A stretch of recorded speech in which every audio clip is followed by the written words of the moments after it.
One of the most uniquely wise men I have ever known and had the opportunity of knowing. He is Jordan Maxwell, a man who understands more about the occult, which means hidden, and symbols and symbolism than probably anyone on the planet. He is back tonight and just back recently from a trip to Europe and had to come down with something on the airplane, which is the place to get sick. But he's feeling better tonight, and welcome back to what used to be the United States of America, Jordan. Well, I'm certainly happy to be back, Jeff, and it's quite a story about watching how our country is being dismantled piece by piece, and I don't think it's ever going to be able to turn around because the people will never believe who the enemy really is. They will never suspect who the real enemy really is. True. And who's doing it to us, and they would never believe it if you showed it to them, and they would never allow anything to be done to their enemy. So, and that's exactly how the enemy is getting away with it. Of course. And it's a done deal. I mean, the point of no return really passed quite a number of years ago, maybe decades ago. Yeah, no doubt. The plan was very well thought out. It has been enabled by technology the likes of which the recorded history of the planet that we know about has never seen, and they use it. They're brilliant at it. I mean, and the sheep have never been dumber, and will continue to get dumber, and there's no hope for them.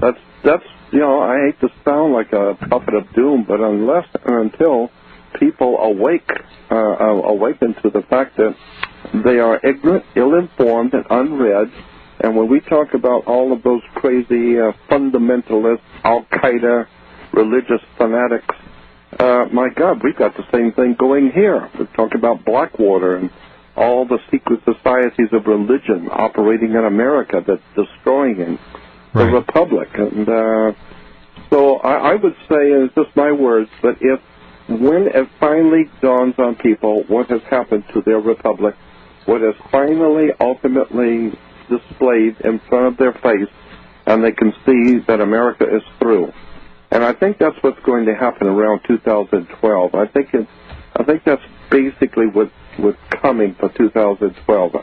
Could be a lot of other terrible things happening, but my gut feeling is that by 2012, the whole human race is going to have to arrive at the point of, for the first time, actually recognizing we're through. We're finished and through. There is no longer any freedom, no liberty, no justice. There is only totalitarian, fascist, communist, Nazi power, and the entire human race is now set for a dungeon. And I'm telling you, the only way this could have happened is with the help and the assistance of our governments and our religions and our educational institutions.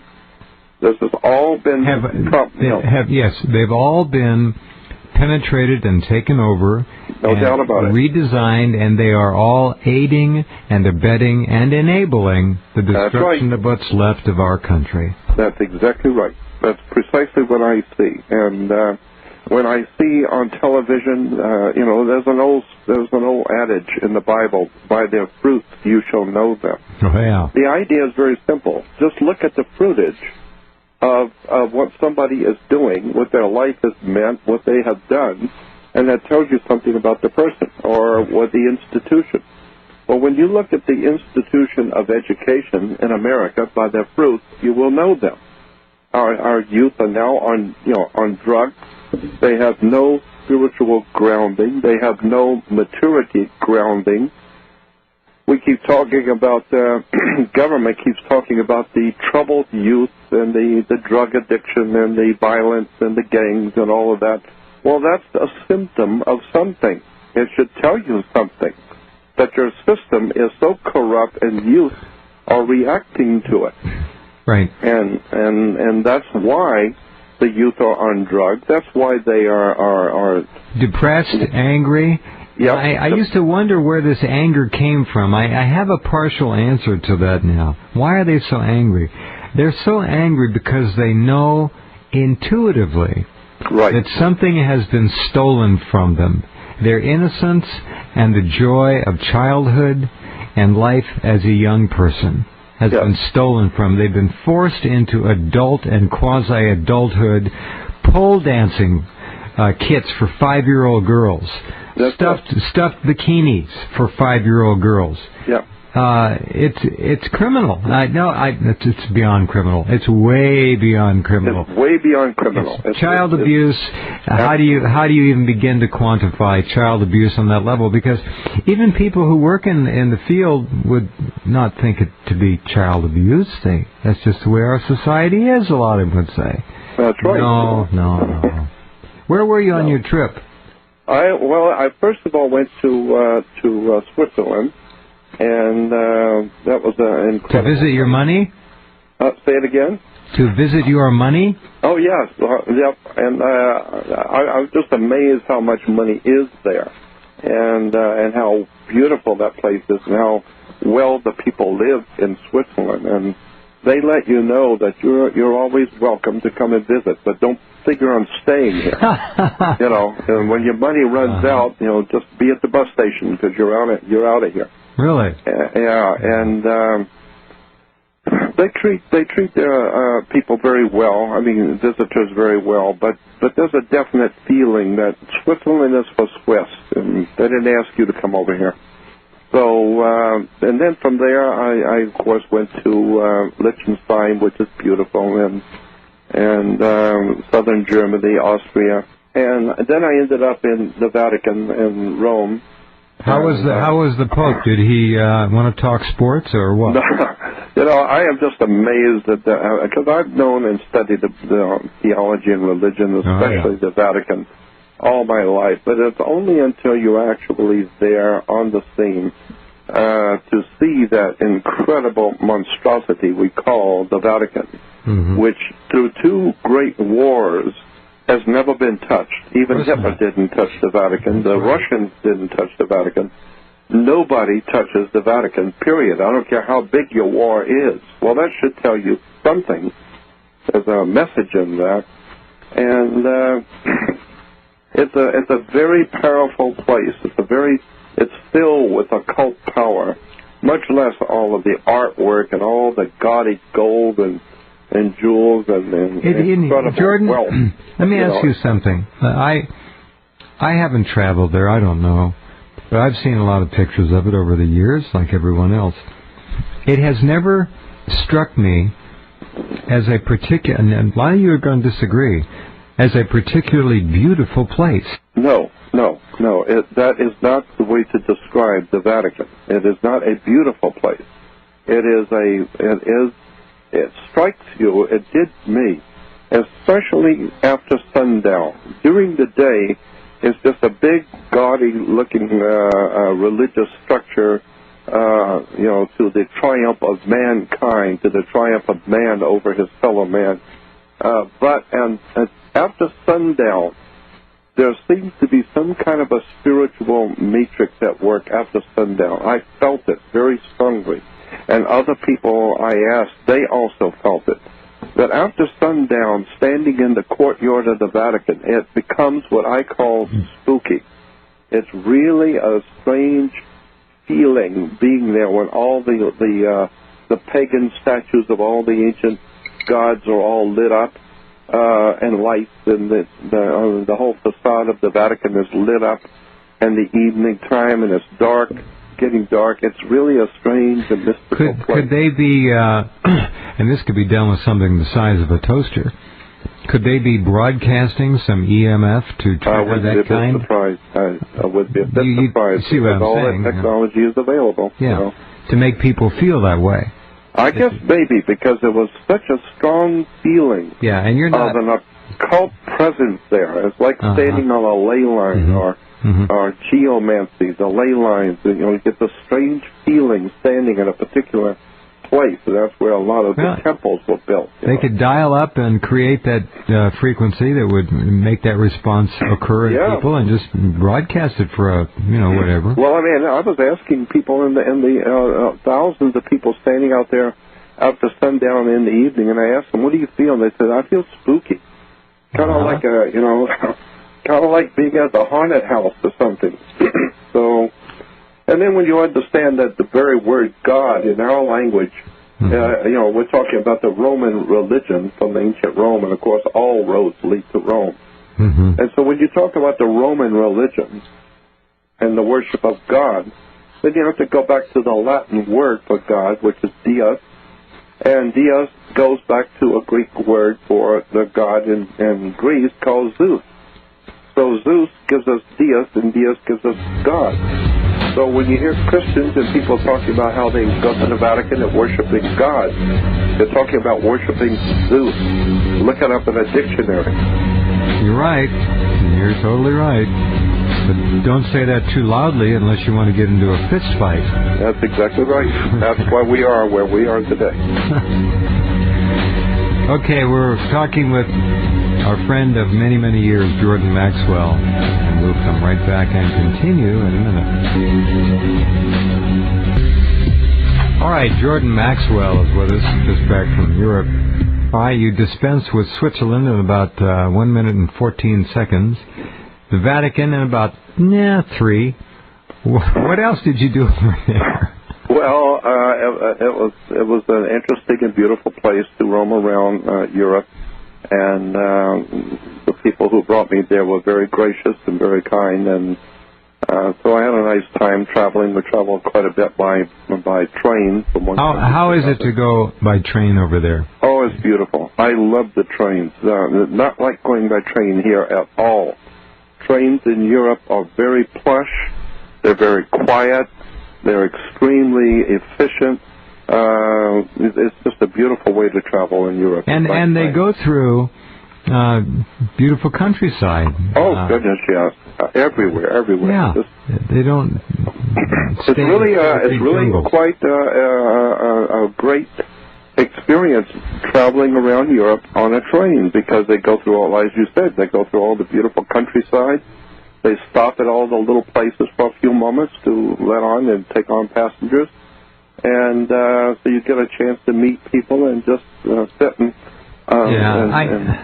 One of the great tragedies of my lifetime, and I probably can speak for you on this, is how quickly the Zionist machine, the Rothschild machine, devoured Europe and forced it into the EU, and then began to flood these countries with illegal immigrants to tear down their history, their nationalism, their pride, their social identity, their whole civilian infrastructure. That's precisely exactly right. That is precisely what has happened. In Paris last year, the number one, talking about birth rates here, the number one baby born in Paris, 54% blacks.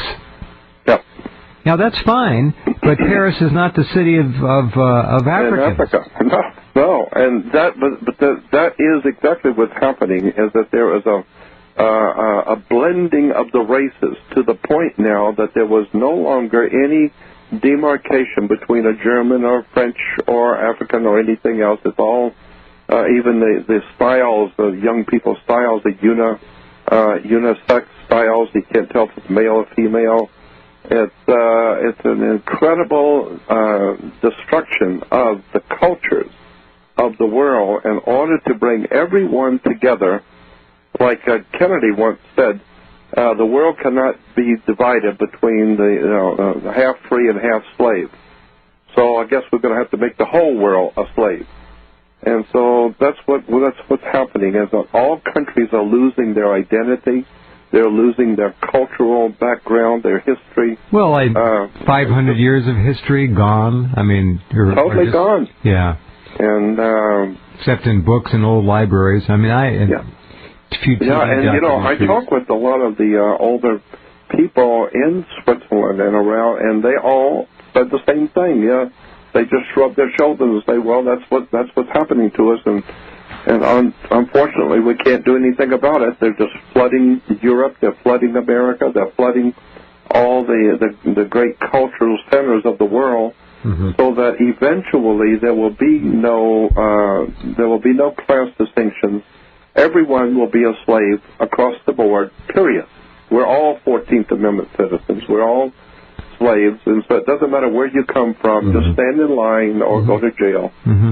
Oh, yes. So it's a remarkable destruction of our world going on right now in people's face, and nobody seems to be able to do anything about it. And the reason why is because we've been conditioned, not just by our educational system, which is horrible, but by our religion. It's not an we got to stop using that word. Yeah, it's not an education. It's a programming system. That's exactly what it is. Nothing short of that. And that's why I've said so many times, graduate comes from gradually indoctrinate.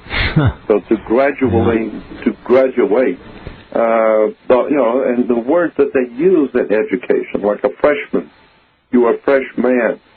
And, you just go on and on. The terms that are used in educational systems, governmental systems, there are words and terms that people use all the time and have no idea in the world where they come from and what they are really implying. Like I said, churches, the very word church, when you start breaking it down, a lot of this stuff is on my website. Go to my website and check out all the research on words and terms and symbols that have been used to manipulate our people, especially in America. It's incredible. So, what was your favorite food over there? There in Switzerland, they had an oatmeal which was a coal oatmeal, which I was told is the sensation of Switzerland, and it has a lot of fruit in it. And it's like an oatmeal with a lot of fruit, but cold and absolutely delicious. So I really liked that, and it was fun trying. The other thing I was going to remember to say is that in Italy, especially Rome, I noticed that the traffic in Rome was almost identical to Cairo. There are no lanes. There are very few lights, if any lights, and there's no coordinated, intelligent development of traffic. It's just everybody's either on scooters or little small cars, and everyone's fighting to go somewhere. Period. There's no lanes. There's nothing. It's just like in Cairo. You just crank up the engine and go, and hope you get there. And it was amazing watching how Rome works. And we took the tour, of course, of these big bus tours, and I was able to stand up on that bus tour and take hundreds of pictures all over Rome, and it's an incredible place. It's a place I would never myself ever go to again. I've been there one time, saw it, never again. Did you get down to Pompeii by any chance? No, I didn't go any further south than Rome. But you only need to see Rome one time, and you'll never forget it. Wow. It's a mess. It is really a mess. Gee. All right. The Rome Board of Tourism isn't happy to hear this. Yeah. But it's true. I've heard it from other people, too. All right. Hold on. Jordan and I will be back in a minute. I'm going to ask him how we looked from over there and how the commander and... Can't say it. Be right back. Okay. Back with Jordan. All right, Jordan, the man in the White House, in the pink house, no, the red house. Whichever. Yeah. The guy that the public allegedly elected, does Europe still think that he's pretty spiffy, or have they figured it out? I think that they have figured it out, but they really don't care much one way or the other. They figure, from the general feeling I've got from just chatting with people, especially out on the streets, they feel that America's so far gone, it doesn't matter. You can put Howdy Doody in off. It doesn't matter. It's so corrupt now. It's so corrupt and so far gone now. Don't even bother. It doesn't matter who you put in. Well, that's very wise. Yeah. It hasn't mattered who they put in for a long time. That's right. And I even a cab driver and the hotel drivers I would talk to when we're driving all around the countryside, and I would ask them, what are you thinking about America? They said, we don't even bother. America is as far as we're concerned, it's not even worth discussing. They've lost everything they've ever had. They have no respect in the European world. They have no respect anywhere in the world because they're just lost. They don't know what they're doing. And so don't even bring it up. We're not even interested. And I think, well, that's the way the Great Republic is being thought of around the world, as the Americans are a lost people. They haven't got the faintest idea what's going on or how to get out of a paper bag. All they know is they've got their religion, they've got churches and synagogues, and they're holier than thou, ill-informed, and they got their sports and their TV and their big screens. And just incredible, and going back to the Vatican for a moment, the very word Pope comes from a word Papa, which means a door. So the Pope actually represents a door, and can't open a door without hinges. So a hinge in Latin is called a cardinal, like a cardinal point on the zodiac or cardinal point on a map. So a cardinal is a hinge that helps Papa, or the Holy Father, the Pope, open the door for the world to the occult worship of Dagon, the old Babylonian fish god, and the entire superstructure of the Vatican is devoted to the worship of ancient pagan deities. Even when you walk into the Vatican, inside the Vatican, there's a big statue of Peter.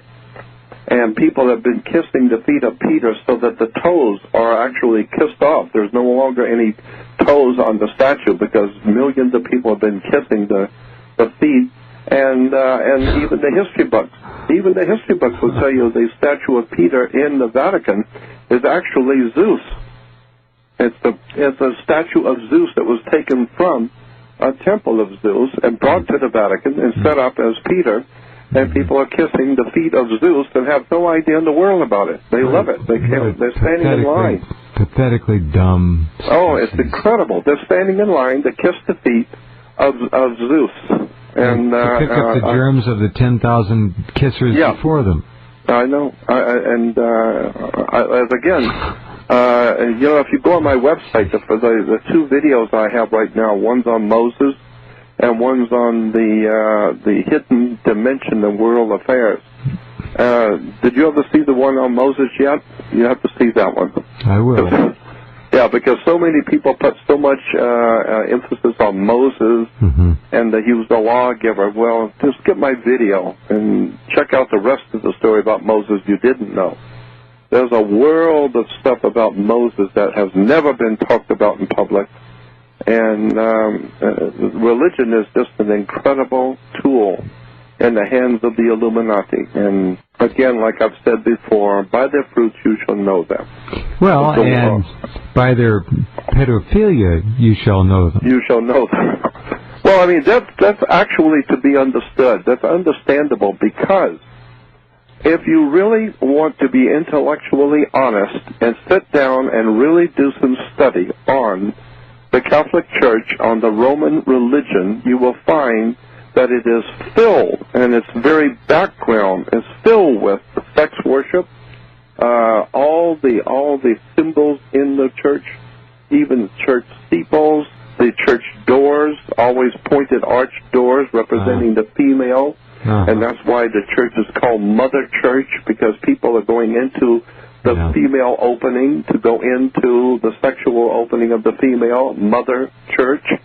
The crosses are all sexual symbols. Church steeples are phallic symbols. The entire superstructure of what we call Western civilization is based on not only ignorance and stupidity, but on sex and the hallucinogenic mushrooms, drugs. And this is why the more we pray to God, the more we ask God for protection and divine protection, the rich get richer, the poor get poorer, the nation is going under, and the people love it. They just crawl on their knees to the churches and give billions of dollars to the hucksters who we call clergy. And it's just it's destroying the entire culture of the Western world. And people have no idea what in the world what's going on. And I'm just amazed watching it happen. And Agnes, I've said, you've said, how people talk about, well, we've got to awaken the masses. How do you awaken someone who is essentially brain dead to begin with? Well, you got that right. That's exactly right. How do you awaken someone who doesn't want to be awake? There's none so blind as those who choose not to see. Yeah. And that's what we've got. We have a world of mankind that wants to feel good. They want to go to a church or a synagogue or a temple or some mosque where they feel good. And it's like a social thing. It's like going to the Cub Scout meeting, as everyone feels good. It's not telling you anything. You're not learning anything. You're not accomplishing anything. You go to the same church for 30 years and ask a person what they believe, and they have no idea in the world what they believe. They have no idea in the world what's going on. Isn't it amazing how, with this incredible opportunity that technology affords people, how they're going in the opposite direction? Totally opposite direction. They're being led that way, and the technology is being used to deconstruct them as an advanced species. We'll be acting like... we'll be back up in the trees here pretty soon. Well, that's what I said. Remember the last time I was on the program, I said the Christians are right when they say that man did not evolve from monkeys. We're evolving into monkeys. I'm not going to argue. It's just sad. And you just talk to any young person today, and folks, yes, of course there are exceptions. There are brilliant, talented young people. But I would even question how wise they're going to be able to get because of the environment that they're kept in. That's right. So it's tough. Back with Jordan Maxwell in just a minute. All right, we're back. Another example of how cheap and tawdry and grotesquely superficial our society is now. A woman from Michigan, Ferndale, Michigan, is suing United Airlines after she was left alone on a plane for hours after it landed. Ginger McGuire was aboard a United Express flight from Washington, D.C. to Philly. She says she fell asleep during the flight. It landed shortly after midnight Tuesday, but no one woke her up until a cleaning crew found her 4 hours later. So what is Ginger doing? She has hired attorney Jeffrey Feiger, who is a well-known ambulance chaser type, who is filing a lawsuit on her behalf against United for false imprisonment, emotional distress, and negligence. Let's find somebody to sue, Jordan. Yep, it's about time, because I'm tired of just living on nickels a day. Find somebody and come up with some silly excuse and sue somebody. I'm telling you, it's false outrageous. imprisonment. The woman fell asleep on a plane, so she's falsely imprisoned. Come on. I mean, but as I said in the beginning, the problem is that the people that we are raising in our country, the quality of humans that we are producing in our society, that's the biggest problem I think we face, because the people in power, the people who are teachers, the people who are the police, the people who are empowered in our country to run our country are all products of a demented society that's been growing for years. They come into our society totally ill-informed, unread, with no real grounding, no spiritual understanding, and so that, and all you have to do to prove that is go to any airport and watch the people supposed to be as security. The common denominator is plummeting like a rock. Oh, big time, big time. It's in your face. I've got a couple of minutes. I want to talk about my website quickly. Please. I got a lot of people asking me things which are already on my website. I have so many people emailing or calling me and asking me about a Bible that I've been talking about, a particular Bible that I highly recommended. And they said, could you give us the information on that Bible? It's just one of many questions that I've already got on the website. On the home page is frequently asked questions. You go there, that's the first question, where to find that Bible. And then there's another place, there's like 4 different places where I talk about that Bible and show you. You go to the research boxes, and then go to the research box, and it will pull up about 9 different color boxes, and one in the middle says recommended materials. Right. And you go there, and there's the Bible again. Mm-hmm. You go on my links and scroll down to Bible materials, and there's the Bible again. So I'm seeing that people are asking me about things that are already on the website. They just haven't bothered to look. So I'm just suggesting if you're going to my website, check out everything, because there's a lot of material on there that I've discussed, especially in the frequently asked questions, that people are asking me. It would save you a lot of time. Just go check out my website. It's a wonderful resource, and it's huge. And I'm all the getting time. ready. Yeah. I'm telling you, I'm getting ready to really expand my website. I've had somebody working on it now for about 3.5, 4 months on the back end of the website. Now I'm getting ready to bring out a whole new, as much as that's on there, I'm going to bring out twice that much that's on that website. Well, I've been waiting for a long time. I'm glad. I mean, your knowledge has, as I've said before, spawned many careers, and they somehow forget to mention Jordan. But he's a pioneer. He figured it out. Over 50 years ago, he figured it out. By the way, did it come rather quickly once you got onto the basic idea that the game was rigged? Did it all sort of fall into place fairly quickly after that?